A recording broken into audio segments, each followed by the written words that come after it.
Hello mga kacharot!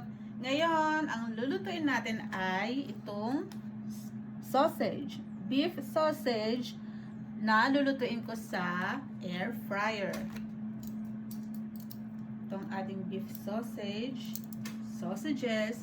Yan, pinreheat ko na yung ating air fryer para kapag nilagyan natin siya sa air fryer ay mainit na ito. Ayan, tumunog na yung air fryer, kaya ready na. Kunin natin.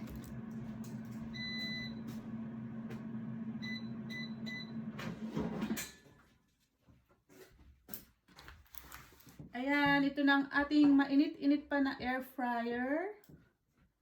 Lagay natin tong beef sausage. Ganyan.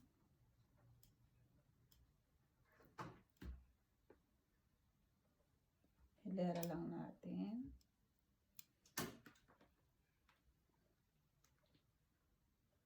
So, bali lulutuin ko siya ng 200 degrees Celsius sa 4 minutes.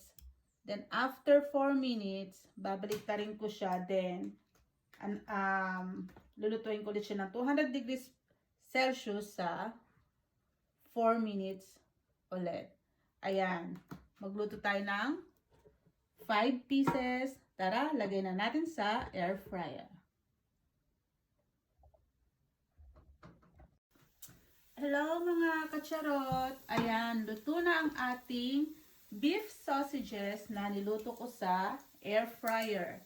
Total of 8 minutes, 4 minutes first, and then after 4 minutes, flip over, and then another 4 minutes after natin siyang ma-flip.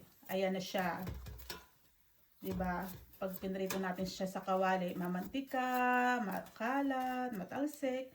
So, ito na ang ating beef sausages na niluto ko sa air fryer. Tara, tikman natin or i-check natin kung luto siya hanggang sa loob. Check natin. Transfer natin sa plate. Kuha tayo ng isa. Then, check natin.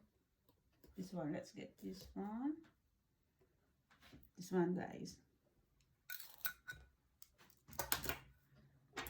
Tiin natin sa gitna to make sure na lutong-luto siya. See, cook, wala siyang pink-pink sa gitna, or alam mo nyo naman po kapag hilaw pa, meron pa siyang mga pink-pink sa gitna. So, let's have a taste. Lagyan natin ng barbecue sauce. And mainit-init pa, guys.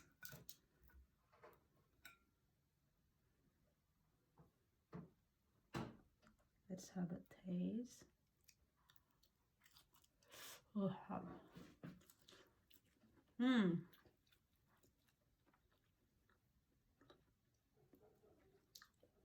Mas masarap siya sa air fryer. Ewan ba, mas malinamnam siya sa air fryer. Ba, hindi pa siya mamantika. Tara, kain tayo, guys. Thank you for watching.